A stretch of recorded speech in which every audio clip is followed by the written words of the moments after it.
이제 히브리서 13장으로 통해서 마무리가 되면서 권면이 지금 계속되고 있습니다. 물론 이제 축복과 끝 인사가 있는데 축복과 끝 인사 안에도 이제 여러 내용들이 있어서 권면의 내용까지 일단 저희가 살펴보고 그리고 축복과 끝 인사 부분에서 마지막으로 이제 전하는 이야기들을 우리가 연휴가 지나고 나면 함께 나눠보도록 하겠습니다.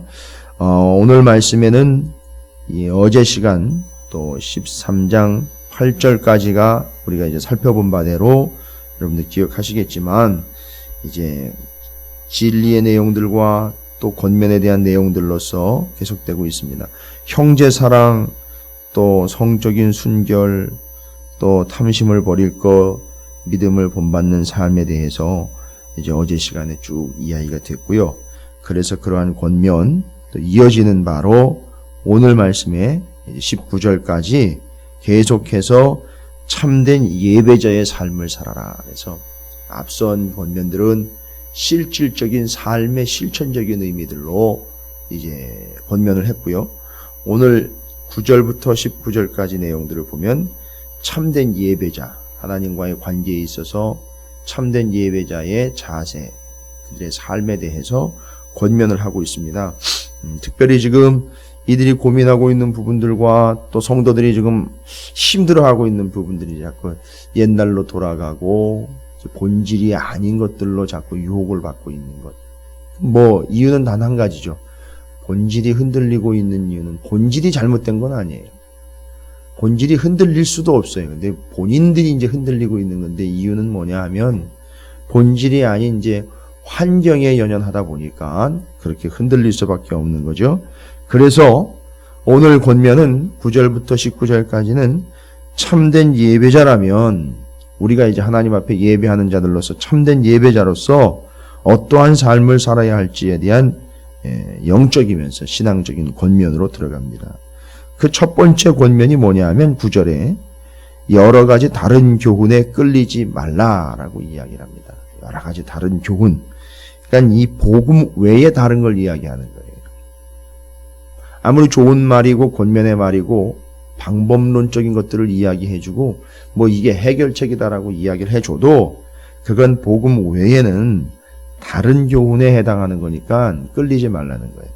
이게 다른 교훈이라니까 구체적으로 어떤 내용인지는 다른 교훈들을 열거하지는 않고 있어요. 이게 영지주의를 이야기하는 건지 아니면 또 다른 이단을 이야기하는 건지 요즘처럼 신천지를 이야기하는 건지 그런 건 잘 모르겠는데 이어지는 말들을 이렇게 보니까 이게 대충 짐작은 가능해요. 뭔 얘기냐 하면 여러 가지 다른 교훈이라는 게 여러 가지를 이야기해주고 있다는 거죠. 그러니까 말하자면 이거예요. 믿음 생활과 구원을 위해서는 여러 가지를 해야 된다는 걸 얘기하는 거예요. 이것도 해야 되고 이것도 해야 되고 이것도 해야 되고 이것도 해야 되고 이것도 해야 된다. 그러니까 여러 가지가 또 종류별로 각각 다른 거일 수도 있지만 그 안에서도 여러 가지를 요구를 하고 있는 것 이렇게 보셔도 되는 거예요. 근데 그 뒤에 걸 이제 추정을 해서 얘기를 한 거예요. 뒤에는 뭐라고 나옵니까? 여러 가지 다른 교훈에 끌리지 말라. 마음은 은혜로서 굳게 함이 아름답고, 그러니까 다른 거 없다는 거죠. 오직 하나 복음의 은혜로서 굳게 함이 원칙이고 아름다운 것이고 여러 가지 다른 교훈이라는 거에 근거해서 그게 뭘까 보니까 뒤에 생뚱맞게 음식으로서 할 것이 아니니 갑자기 먹는 거 얘기가 나와요. 음식으로 한다는 것, 음식으로 말미암아 행한 자는 유익을 얻지 못하였느니라. 이 뭔 얘기냐 하면 유대주의 율법에 여러 가지 음식 먹는 규례들이 있잖아요. 그런 거 따지는 거예요. 그러니까 은혜로운 것과 거룩한 것과 믿음을 온전히 가지려면 어떻게 해야 된다? 먹는 것도 이건 먹으면 안 되고 이건 먹어도 되고 그런 거 가려가면서 신앙생활 했던 거 이야기하잖아요.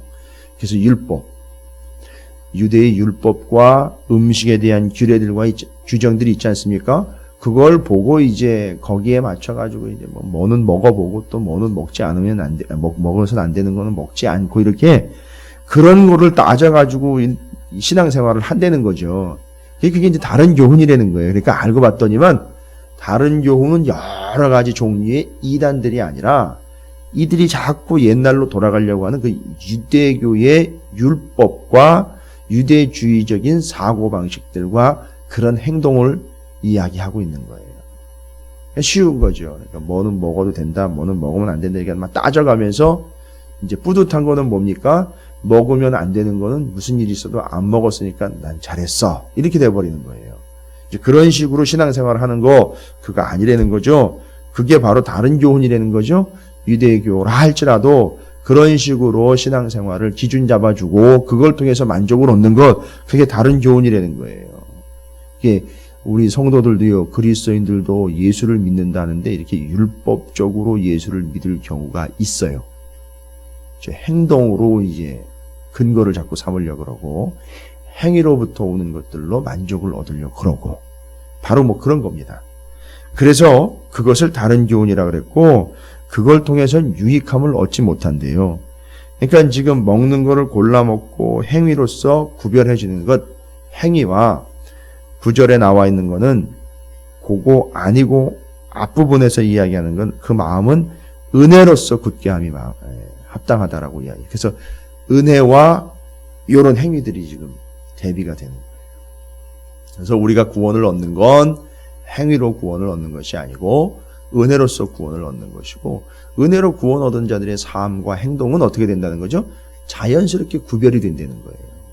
구별을 해낸다는 거예요. 그래서 그걸 구별을 해서 행동함으로 구원을 얻으려고 하는 게 아니라 구원 얻은 자들은 그런 행위들을 구분할 수 있다라고 이야기를 하는 거죠. 이건 큰 차이입니다. 이건 야고보서를 이야기할 때도 제가 말씀을 드린 거예요.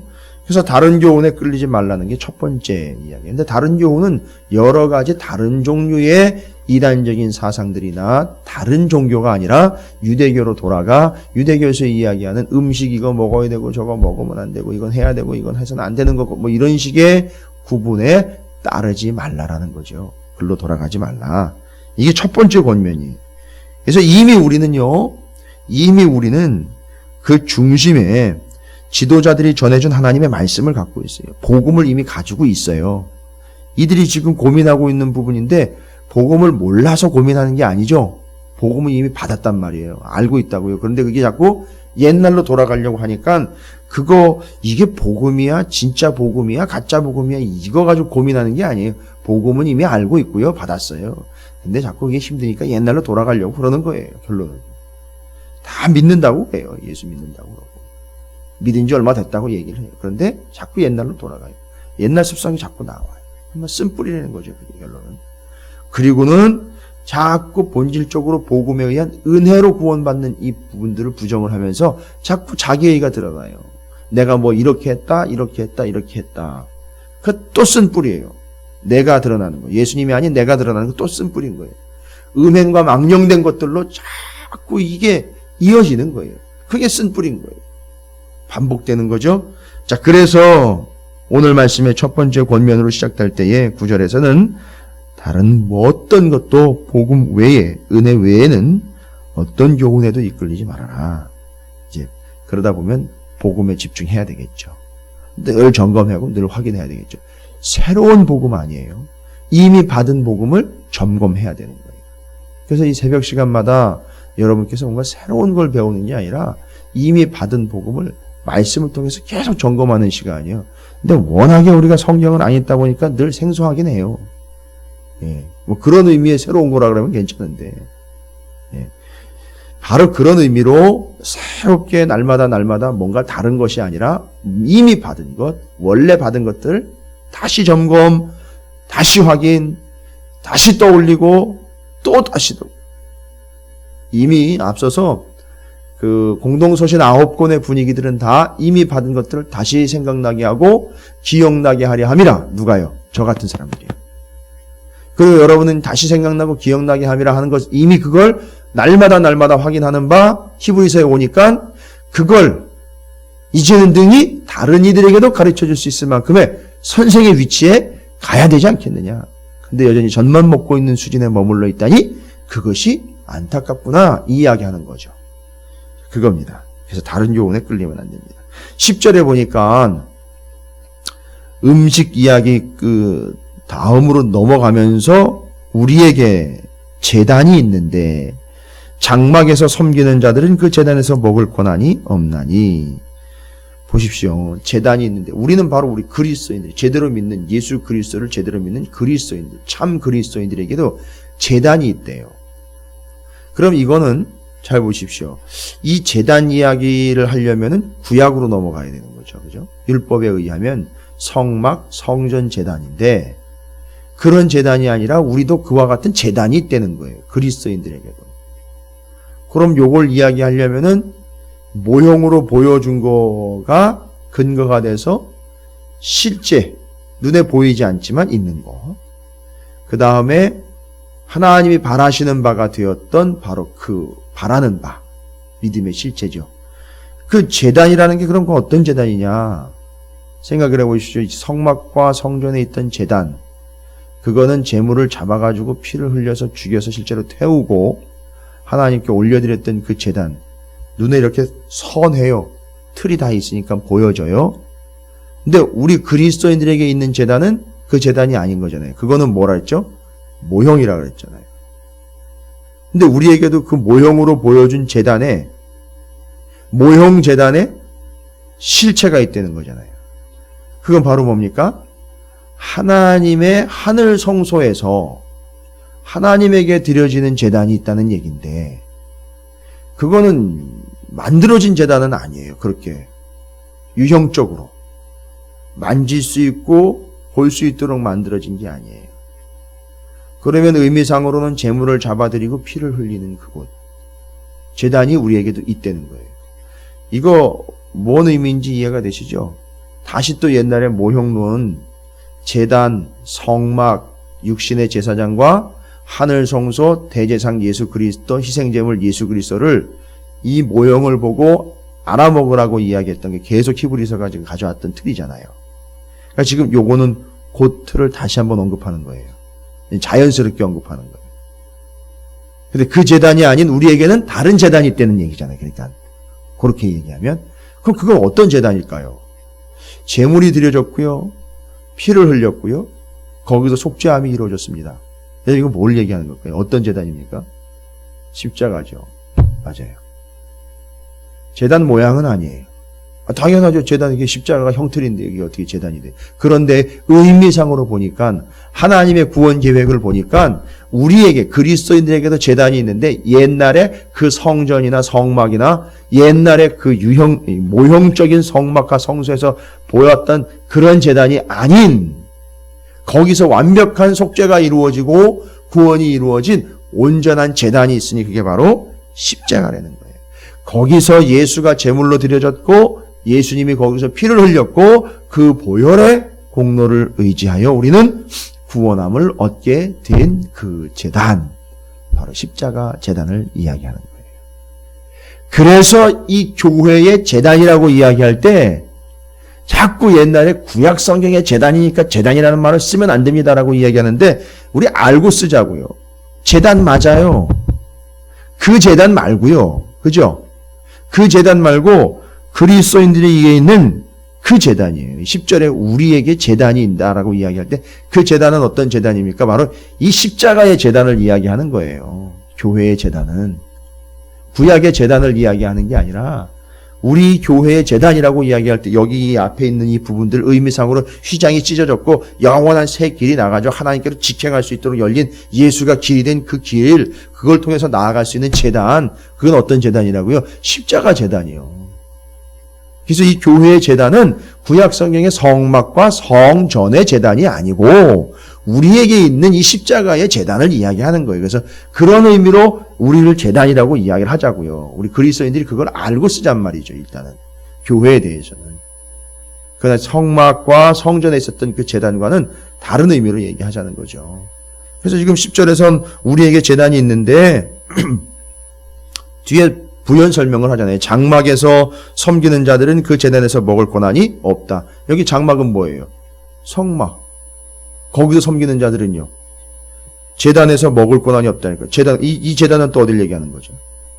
여기 우리 제단. 하늘 성소의 제단, 십자가 제단. 거기서 먹을 권한이 없대요. 자, 이거 이제 이해가 되시죠? 거기 참여할 자격이 안 된다는 거예요. 옛날 그 제단에 가 있는 사람들은 새로운 제단이 있잖아요. 예수 그리스도를 통해 십자가 제단에는 먹을 수 없고 참여할 수 없다는 거예요. 먹는다는 얘기는 뭐예요? 6월절 날 구원받을 자들이 다 모여서 어린 양을 먹었죠. 화목제, 하나님과의 온전한 관계 회복을 이야기하는 화목제에서도 제물을 잡고 함께 나눠 먹었죠. 구원을 이야기하는 거예요. 그렇게 먹을 수 없고 참여할 수 없다는 거예요. 근데 지금 신앙 때문에 어렵다고 그러면서 옛날 유대 율법으로 돌아가려고 하는 사람들, 그들이 자꾸 여기에 해당하는 거 아닙니까? 옛날 제단, 그 장막에 자꾸 거하려고 하는 겁니까? 아닙니까? 그러면 그렇게 되면 어떻게 된다는 거죠? 이 제단에서는 먹을 권한이 없다. 이렇게 얘기하는 거예요. 그래서 여기 말씀하고 있는 것, 9절과 10절에서 이야기하는 것, 여러 가지 다른 교훈에 이끌리지 말아라 라고 이야기하는 건 구체적으로 이제 유대교로 돌아가지 말아라 이 얘기예요. 거기서 이야기하는 여러 가지 율법이 옛날 것들 자꾸 창념하지 말아라 이제 이야기하는 겁니다. 그러면서 이제 12절에 11절과 12절에서 이렇게 말씀을 하고 있습니다. 실제로 이제 10절부터 16절까지가 이제 한 의미로서 여러 가지 가운데에서 우리는 오직 그 영문 밖에서 고난을 당하신 예수 그리스도를 쫓아서 이제 주님을 따라가는 자가 되어야 된다는 걸 이야기를 해요. 이제 구체적으로 이야기가 나오죠.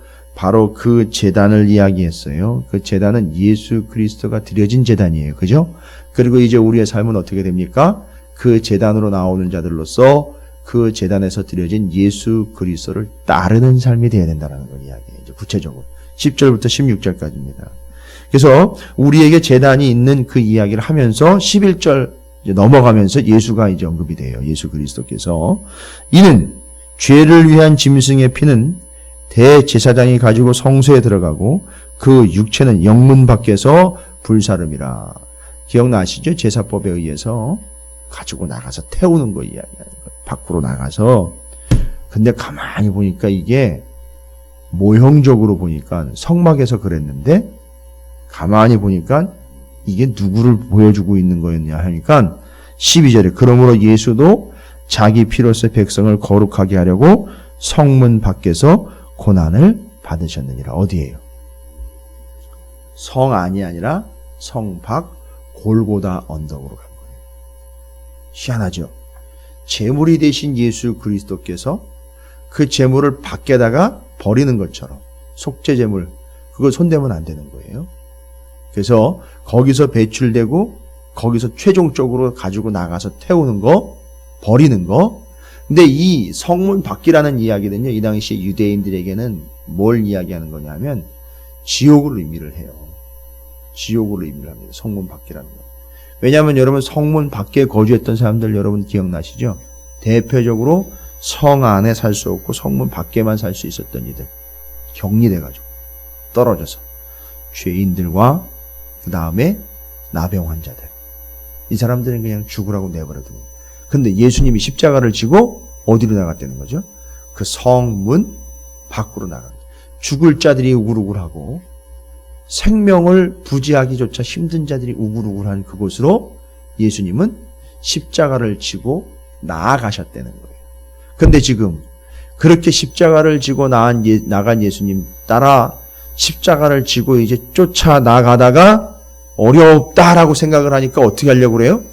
십자가는 내팽개치고 다시 어떻게 하려는 건 예루살렘 성 안으로 성막 안으로 성전 안으로 어떻게 해 버리려고 그래요? 들어가 버리려고 그런단 말이죠. 그래서 신앙을 포기하려는 사람들을 이렇게 표현을 해낸 거예요. 그래서 영문 밖으로 나아가자라는 표현이 수도 없이 들어온 표현인데 이게 어디서부터 온 거냐? 바로 여기서부터 온 거예요. 그래서 예수님을 따라 그 성 밖으로 나아가 골고다 언덕을 십자가 지고 가신 예수님처럼 우리도 그 생명과 구원을 위하여 주님 따라 나아가자는 거예요. 고통이 있지만 거기는 생명이 있는 데니까 가자는 거예요. 그리고 구원해내야 될 사람들이 거기 있으니까 예수님처럼 가자는 거예요. 거기 가서 구원해내자는 거예요. 지금 우리가 구원받은 자로서 다른 이들을 구원해내는 일이 통로가 돼야 되는데 나 하나 구원받는 것도 지금 버거워하고 있다. 그래서 어떻게 하려고 그런다? 나가다가 내팽개치고 성 안으로 들어가려고 그런다.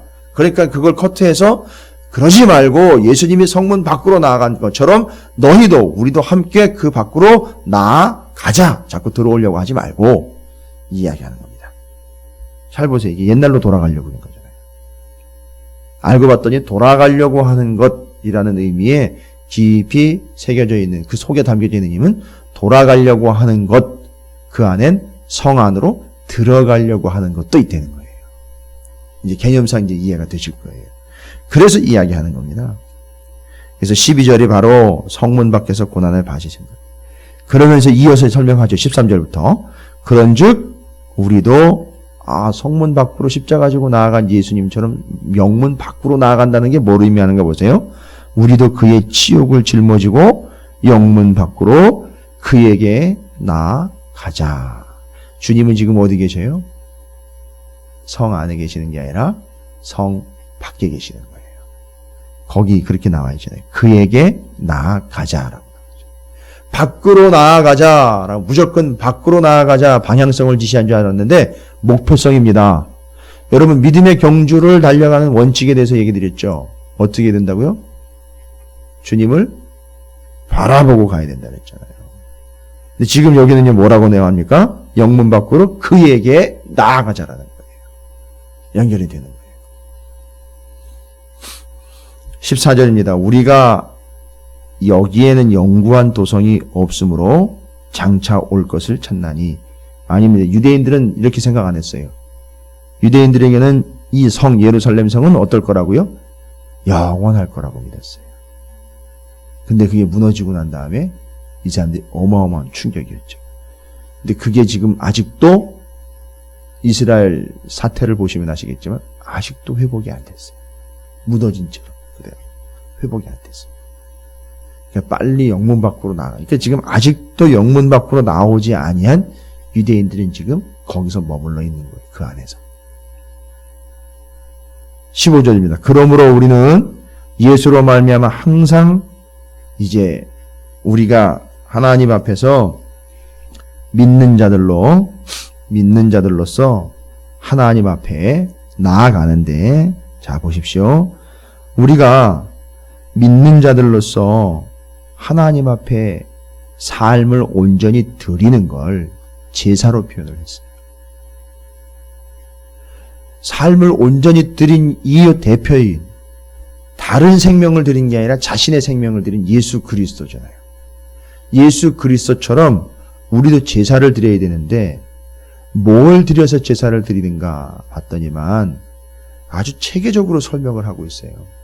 뭐 보시면 아시겠지만 아주 체계적으로 옛날의 제사로 돌아가지 않고 우리에게 있는 제단인 십자가의 제단을 생각하며 십자가를 지고 골고다의 죽음이요 죄악의 길이, 죄악의 세상인 골고다의 문 밖으로 나가신 것처럼, 죽음의 땅으로 나가셨던 것처럼 우리가 아무리 예수 믿는 것이 죽을 둥 살 둥 너무너무 힘들어가지고선 고달프다 하더라도 그걸 내팽개치고 성 안으로 다시 들어오지 말고 예수님처럼 밖으로 나아갑시다. 그리고 그러한 예수님을 믿는 자로서 우리도 온전한 제사를 드려야 되는데, 우리 믿는 그리스도인들이 드려야 될 제사는 어떤 제사냐? 15절에 얘기합니다. 그러므로 우리는 예수로 말미암아 항상 어떤 제사요? 찬송의 제사를 하나님께 드리자. 이 찬송의 제사는 뭡니까? 하나님을 찬양하는 거예요. 결론은 뭡니까? 잊지 마십시오. 우리는 무엇으로부터 구원을 얻습니까? 하나님의 진노로부터 구원을 얻습니다. 무엇으로 구원을 얻습니까? 전적 하나님의 은혜로 구원을 받습니다. 무엇을 위하여 구원을 받았습니까? 하나님의 영광을 위함이에요. 그거 얘기하는 거죠. 하나님의 영광을 위함. 그래서 하나님의 영광을 위함이기 때문에 우리가 만약에 구원을 받았다면 우리는 어떤 삶을 살아야 됩니까? 하나님을 찬송하며 하나님께 영광을 돌리는 삶을 사는 거예요. 그게 제사라고 표현을 하고 있어요. 우리 성도들이 드려야 될 제사, 찬송의 제사. 요건 감사와 함께 넣으셔도 괜찮아요.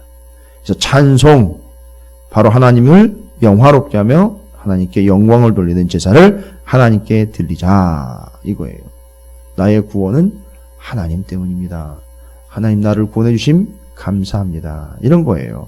하나님께 영광을 돌리는, 그걸 뭐라고 표현했어요? 제사라고 표현했어요. 아예 제사라고. 그러니까 여러분의 찬양과 하나님이 여러분 통해 영광 받으시고 여러분이 하나님을 영화롭게 하는 영광을 돌리는 모든 삶의 행위며 고백이며 보여지는 모든 것들은 다 뭐가 되는 거예요? 그러니까 제물이 되는 거예요. 그걸 통해 제사를 드리는 거예요. 이해가 되십니까? 예, 이거는 어마어마한 사실이에요. 우리의 입은 제단이 되는 거고 우리의 감사의 또 신앙 고백의 언어들은 제물이 되는 거예요.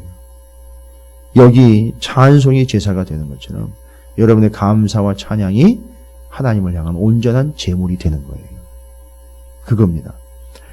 그러면서 또 얘기하죠. 이는 그 이름을 증언하는 입술의 열매니라. 이게 바로 영광을 돌리는 것이 그 하나님을, 그 이름을 증언하는 것, 곧 복음을 전하는 것, 그 이름을 전하여 구원을 얻게 하는 것. 그게 바로 뭐래요? 입술의 열매다라고 이야기하고 있어요. 16절이죠. 어떤 제사입니까? 또 이제 찬송의 제사와 함께 어떤 제사를 이야기하는지 보십시오. 오직 선을 행함과 서로 나누어 주기를 잊지 말라. 하나님은 이 같은 제사를 기뻐하시느니라. 형제 상호 간에 서로 모함과 사랑함과 선을 행함과 나누어 줌. 이것이 이 이웃과의 관계에 대해서 이야기하는 거나 마찬가지잖아요. 그렇죠? 하나님과의 관계, 이웃과의 관계 이야기하는 거죠. 이게 가장 큰 계명이라고 했잖아요. 2개. 지금 2개가 이루어지는 거예요. 완성해내는 겁니다. 이 제사를 통해서. 그래서 그 찬송의 제사, 그 다음에 형제와 자매들을 선을 행하여 서로 나누어 주기를 잊지 아니함. 요걸 통해서 우리는 제사를 드리는 거예요. 그러니까 여러분께서 의미상으로 이해하시기 쉽게 말씀드리는 거예요.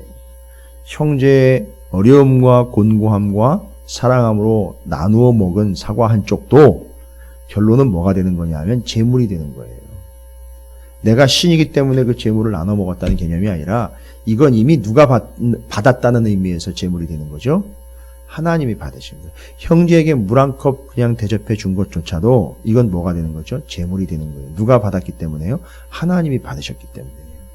그래서 그게 여기 나와 있는 것처럼 오직 선을 행함과 서로 나누어 주기를 잊지 말라. 이 같은 제사를 하나님이 기뻐하신다. 하나님이 받으신다는 얘기예요. 이게 이제 성도가 드릴 2가지 제사죠. 찬송의 제사, 사랑과 선행의 제사를 이야기하는. 선을 행함이라는 이야기는 뭐 다른 거 없어요. 사랑을 전하는 거예요. 사랑을 나누는 거죠. 여기까지 이제 제사 드림에 있어서 찬송의 제사, 사랑과 선행의 제사, 성도가 드릴 영적인 제사에 대해서 말씀을 하고 있죠. 이제 17절에 보니까 다음 권면을 또 이어가고 있습니다. 너희를 인도하는 자들에게 순종하고 복종하라. 그들은 너희 영혼을 위하여 경성하기를 자신들이 청산할 자인 것 같이 하느니라. 그들로 하여금 즐거움으로 이것을 하게 하고 근심으로 하게 하지 말라. 그렇지 않으면 너희에게 유익이 없느니라. 교회의 영적인 지도자들과 목사들이 요거 이용을 해가지고선 나한테 잘해 뭐 이렇게 되는 것처럼 오해를 할 수 있는데 이거 맞는 얘기긴 해요. 정확한 얘기예요. 왜 이게 맞는 얘기냐면 여러분 13장 7절을 보십시오. 우리가 이미 어제 살펴봤는데 하나님의 말씀을 너희에게 일러주고 너희를 인도하던 자들을 생각하며 라는 게 있잖아요. 이 하나님의 말씀을 너희에게 일러주던 자들이 있죠. 그 말씀대로 살라고 인도하는 자들이 있죠. 그들의 행실의 결말을 주의하여 보고 그들의 믿음을 본받으라고 이야기한 이미 13장 7절에 나와. 여기서 지도자들은요. 그냥 이름만 지도자들을 이야기하는 게 아니고 바로 13장 7절에 이렇게 하나님의 말씀을 그대로 삶으로 보여주고 그들에게 전하여 가르치고 나누면서 이렇게 살으라고 알려주면서 이끌어가고 있는 그 지도자를 얘기하는 거예요. 그러니까 그냥 무조건 이름을 가졌기 때문에 그 직분과 그 직책을 가졌기 때문에 그가 우두머리요 그가 지도자가 되는 게 아니라 진짜 지도자는 어떤 지도자를 이야기하는 거예요. 하나님의 말씀으로 인도해내는 자들을 진짜 지도자라고 이야기하는 거예요. 그걸 담고 있기에 그걸 의식하면서 여러분이 다시 한번 그 17절을 읽어보시면 뭘로 인도하는 겁니까? 자기 개인적인 의견으로 인도하는 겁니까? 자기 고집이 아니잖아요. 하나님의 말씀으로 인도하는 자들에게 순종하라는 건 그 사람한테 순종하라는 게 아니에요. 그 지도자가 전한 말씀에 순종하라는 걸 이야기하는 거예요. 아닌데도 거기에 순종하라는 건 아니잖아요. 말씀에 근거했고 말씀을 전했고 말씀대로 살아가더라는 거죠. 그러면 따라가야 되는 거예요. 세상의 반쪽이라도 그렇게 따라가야 되는 거예요. 그럴 때 순종과 복종을 이야기하는 거예요. 무조건 내가 목사니까 이런 식의 개념은 아니라는 거예요. 이 지도자들이 했던 일이 바로 이거예요. 지금은 여러 가지로 아주 어렵고 힘든 상황인데 이 목회자들과 지도자들이 그렇게 실제로 보여준 거예요. 사는 거죠. 그러니까 성도들은 그걸 따라가는 거예요. 더군다나 얼마나 힘들고 고달프고 외롭고 아프면 자꾸 옛날로 돌아가려고 하는 사람들이 있어요. 그러니까 자꾸 나를 따라오라고 얘기를 하는 거예요. 이게 말씀이라고 자꾸 이끌어가는 거예요. 그러니까 순종하고 복종하라는 거예요. 그걸 따라가라는 거예요. 그래서 일단은 먼저는 지도자들이 제대로 된 지도자들이 돼야죠. 그리고 성도들은 그걸 믿고 말씀을 따라가듯 말씀 따라가는 거니까 지도자들이 말씀을 제대로 전했다면 그걸 믿고 따르며 순종하고 복종하는 거죠. 그러니까 그 의미들을 이해하시면서 지도자들에 대해서 이야기하는 거예요. 그리고 뒤에 이제 이야기할 때 그들로 하여금 즐거움으로 이것을 하게 하라라고 이야기하고 있는 거예요. 말씀만 온전히 제대로 전할 수 있도록 여러분들은 도와줄 수 있으면 도와주고 위에서 중보해 주면서 함께 그 일을 이루어 가도록 만들어 가라 이렇게 얘기하는 거죠. 지금 말씀이 흔들리고 있는 상황이니까요. 어려워지는 상황이니까. 그러면서 이제 18절과 19절에는 뭘로 마무리합니까? 기도해 주십시오라고 마무리하는 거예요. 함께 기도합시다 이런 얘기죠. 우리를 위하여 기도하라. 우리가 모든 일에 선하게 행하려 함으로 우리에게 선한 양심이 있는 줄을 확신하는, 이 선한 양심은 자기가 발견하거나 자기가 개발한 게 아니에요. 하나님이 주신 거예요. 하나님이 기준이 되는 거죠. 말씀이 기준이 되는 거예요. 내가 더 속히 너희에게 돌아가기 위하여 너희가 기도하기를 더욱 원하노라. 우리 함께 기도합시다라는 거죠. 그 권면이 뭡니까? 끝으로 하는 권면, 기도합시다라는 거예요. 자, 여기까지가 이제 권면의 내용들로 이제 끝 인사를 남겨두고 있는데, 여러분 여러 가지 교훈에 끌리지 말아라 라고 이야기하는 거 기억나시죠? 10절부터 16절까지 예수 그리스도가 십자가 지고 골고다로 나아가셨던 것처럼 예수를 믿는 우리는 그분과 같이 십자가를 지고 그분을 따라 그분에게로 우리도 나아갑시다. 그 안으로 들어가는 거 아닙니다 라고 얘기하는 거죠. 우리가 하나님 앞에 온전한 영적 제사를 드립시다. 무슨 제사입니까? 찬송의 제사요, 사랑과 선행의 제사를 드립시다. 또한 지도자들이 하나님의 말씀을 온전히 전하는 자들로서 잘 전할 수 있도록 함께하고 그 말씀이 온전히 전해졌기에 그 말씀에 복종하며 순종합시다 라고 이야기하는 거며, 함께 기도하며 이 일들을 이루어 갑시다 라고 권면을 하는 겁니다. 여러분, 이 권면은요, 히브리서 저자가 하는 그 당시에만 드리는 권면이 아니에요. 오늘날 이 새벽에서 똑같이 김성호 목사가 말씀을 통해서 함께 권면할 수 있고 똑같이 권면할 수 있는 말씀의 내용이에요. 우리가 바로 이 권면을 받은 자들로서 오늘 하루 동안 이 권면의 내용들을 더 깊이 묵상하시면서, 이것이 바로 하나님이 우리에게 믿음에 흔들릴 수 있는 이 세상에서 하나님이 우리에게 주시는 권면, 말씀을 통해 주시는 권면이니 이 권면들을 그대로 따르기를 원하며 작정하며 결단하시며 또 애쓰고 힘써야 될 줄로 믿습니다. 그러면 다시 한번 점검을 해보십시오. 이런 권면 우리에게 해주셨고, 이런 권면을 해주셨고, 이런 권면을 주시는구나.